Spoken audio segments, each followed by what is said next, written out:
our next conversation. Peace that ignores justice often proves fragile, as it offers only a temporary respite rather than lasting security.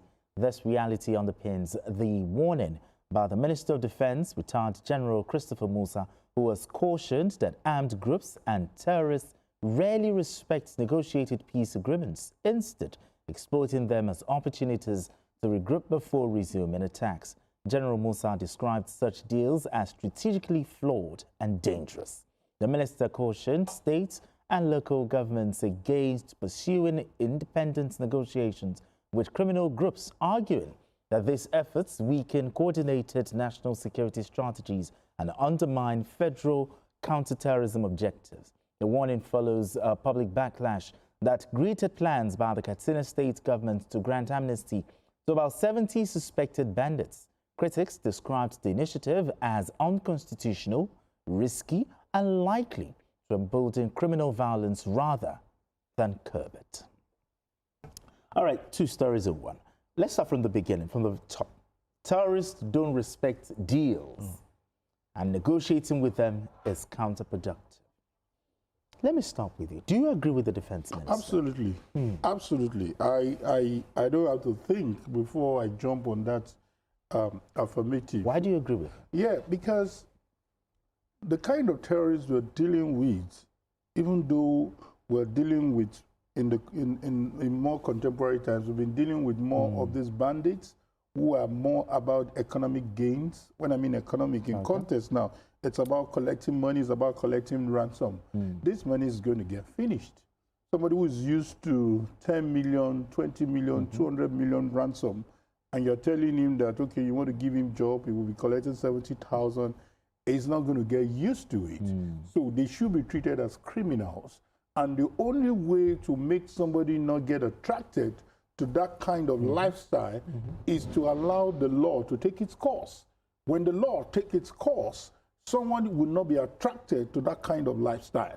So as long as we do not see from that angle, somebody say, after all, if I kill some people, if I get some more money, I can definitely go back for amnesty and tell them that, hey, I want to hand over my weapons. It shouldn't end there. I think it's really, really height of injustice for us to even have such a peace deal. There shouldn't be such deals. What in the first place justified the issue of carrying arms? And people are quick to make it a political or ethnic issue and remind us of the South-South. We know what led to that. We know about the injustice, we know about the environmental degradation and some other factors that led to that. But in this case, what on earth? What on earth? If it is not greed, if it's not avarice, if it is not things that you think you don't need to work for, it's a discouragement to those people who believe in hard work, those people who believe in industry, you know, to see that, oh, all I need is to carry weapons, all I need is to terrorize the community, and they will run to me for peace. It should not be encouraged in any shape or form. Asuko, talk to me. No, but do you agree with the minister here? Yes, I totally agree. When we come here and we talk about how we can bring peace to Nigeria, the first thing that comes to our mind is usually the armed forces. Okay. They are out there trying to, you know, maintain peace. Originally, the Nigerian army or the armed forces are not even supposed to do anything within internal. At least when I was small in social studies, they say the Nigerian military is for external. And then the police, and the territorial integrity. Yes, you understand? But once it's police, it's for internal security. But now we now have operations everywhere. Operation Crocodile Tears, Andikai. Why? Because of terrorism and violence. And now we are here, the governor is thinking of how, we are trying to bring peace, and the governor is thinking of how to free the people who have caused pain to several families, who are holding our brothers, our sisters, and children. Because these bandits, that is what they were doing, until they were arrested. They were actually arrested. And all of a sudden, the governor wakes up and says, okay, I want to see how I can do this negotiation without involving the federal government. It is not done, because one, it will weaken the rule of law. Okay. Okay. And then two, the gains that we have made in trying to see how these regions have peace. The gains that we have made, because if you look at it, all those Sokoto, it was Donald Trump that woke up on December 25th. He went straight, guns are blazing, sent a bomb, and all of a sudden, everywhere became quiet. Why did he do that? Because he knew that if I don't do something, then this country or some people will be affected. So he helped us. Because if you look at it, since that bomb, if you notice, we've been having gains. Our military, our armed forces have been having gains, recording gains in terms of attacking their camps, to killing them. Okay, but all of a sudden, somebody wants to, because if we don't do that, it will be counterproductive to our national security. All right, but for states who now do this local peace deal, should there be sanctions? No, wait, see, the thing is, we are operating a federal system of government. And that is the more reason the state government, whatever they want to do, they must involve the federal government. Till today, if you notice, the minister is saying that there is no ransom for bandits. No negotiation. They are not negotiating with bandits. So if the federal government is saying that the state government should respect them, yes, we know that people are going through a lot in trying to, because people will say, if it's your sister or your brother that is being held, did you not pay ransom? What will you do? Won't you pay ransom? But the federal government is saying, we will not do that. So why not involve them? Let them know or see how they can do it. Okay, now. Because countries around the world, not that they don't. Now, the Katsina State Government's defense of its controversial decision to release the 70 suspected bandits, is the state government right or wrong? Because, you know, in your estimation. Yeah, that's a good question, because I was going to jump on what Azuko started. Yes. And that's to say that from the point of law, these terrorists, these bandits are enemies of the state. When I'm talking about the state, I don't mean subnational. I mean Nigeria. And the military is under the federal government. Is an exclusive. So when it comes to, it's a federal government's job.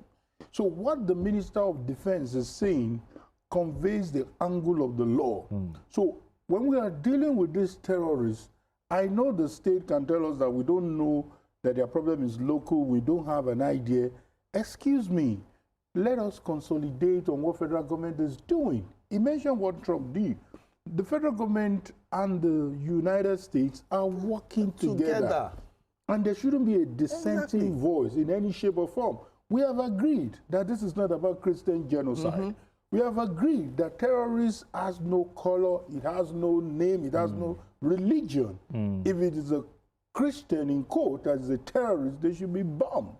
If it's a Muslim that is a terrorist, is a criminal. So we should bear that in mind. So I'm saying that I do not agree with the state. They can come up with all kinds of points to justify it, but I think they should retract their steps. They should find a way and allow these people to face justice. Whatever things they must have said, I know it couldn't be more than, oh, it is poverty that led us to this. It is the state of economy. Excuse me, poverty will never end. There's nothing called eradication of poverty. There's poverty in New York. There's poverty in one of the best states in the world. Now, gentlemen, there are two arguments here. The first one, using negotiation tools to reduce violence. And the second one is ensuring that justice system should talk about accountability for the system. How do we balance this? Because the state government is saying they're actually negotiating with them so that they can have peace. How do we balance this? Whereby the victims get accountability, justice. How do we marry these two together? No, so the victims can get justice if only the state government partners with the federal government. It's simple. Now, why these bandits, because I made some calls, why these bandits are coming with this negotiation is because it's dry season now up in the north. So they know that the grasses and everything, you know, there won't be grasses for them to, you know, grasses, well, it grows very tall. So it shields them from when the Air Force, when they are trying to attack. The area bombardment. Simple. So what they now want now is they negotiate. They will look for how they can negotiate with the government to see how government can integrate them into the society. By the time it starts raining and the grasses are up, they will go back. That is what they do, and that is what they've been doing for years. People in Katsina who are listening, they can tell you this for free. Negotiating with bandits has never worked. It has never worked. So the best thing is the state government should work with the federal government and see how they can help the people who are staying in that state. Now, another thing I also need to state, because we are talking about solutions now. Now, the state governments, particularly the ones around where these things are happening, must collaborate. Okay. Because what I've noticed is that Kaduna will do their own. Kano will do their own. They will go and do negotiation. Katsina would. Take, for instance, they do this, Katsina goes ahead and frees bandits. Kaduna, they are not freeing bandits. By the time you free these bandits in Katsina, these bandits will find their way in Kano to attack citizens and kidnap citizens because they've been given freedom. But if there is a collaboration amongst these governments, no bandits, we do not want negotiation, and then all of them put their resources together, they will be able to deal with these bandits once and for all. But not that they will be doing it in silos. This one will do his own. No, we must all come together. If the South-South, when you say come together to do what? To negotiate together? Let's negotiate. Or come together to fight? To fight. To fight.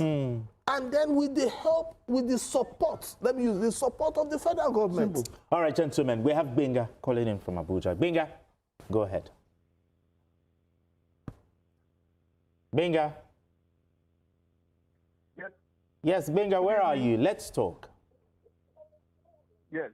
I want to comment on the earlier topic, the projection of our growth. So the macro is improving, but the micro, we need to do something about it. Because all these things, the opposition is saying, look at the price of this in the market, look at it on the market. The opposition are using the micro to campaign against or to work against the government. They need to say, look, are you not suffering? Is there no hardship? So how long will it take for the macro to transcend to the micro? Number two, for the banditry something, you need to look and study what the Katsina State Government did. They were able to work with the bandits, and now there's peace. In Kaduna, there's peace in the southern Kaduna and other places in Kaduna. So you can look at it, also the method, the way you have to approach to make sure that the bandits drop their gun in its own state. That Binigwari now is a peaceful state, and it's set to go. Before, the market was due for 10 years. Nobody could approach Binigwari in the night. Now you can drive there 2 a.m. So what did you use to make sure that these people drop their gun in Binigwari? Okay. Thank you very much. All right, thank you very much. Is he talking about giving amnesty for bandits now? You can't give amnesty to bandits. You can't. Because, while I was talking, one of the things that kept on resonating is that leave it for the military. They know what they mean by kinetic and non-kinetic. The kinetic is, you see a genuine repentant one who can say that I was forced into these things. I was, some people, after they were being abducted, they turned them to forced army. Such people, we know, the military know how to sieve them. But when you now give it an open thing that, these bandits that have been arrested, they are going to negotiate with them, they are going to release them, 7,000 or thereabouts. Just in 20 seconds, I asked Asuka, should there be sanctions for states or consequences? Yeah, that's those who it's a federal system of government. So the president cannot punish the governor. Yeah, I can't. Do you understand? They can only use sanctions like Trump is doing now. They can stab them some funds. They can do all those things, but I don't think you should get to that level. It's just to let them know that, yes, you are an entity, you are a government on your own, but please, we are intertwined, we are intertwined, and we are connected to one another. If you do this to these bandits and they think you're a nice governor or a nice government, they move to a neighboring state and they begin to unleash mayhem. That's what they are doing now. They leave from I think when it Katsina, comes go to issue of Kano. security, when it comes to issue of security, the president should be able to sanction the governor when it comes to that. Sustain attacks. All right, gentlemen, we need to go on this quick break, and when we return, the conversation continues. Don't go away.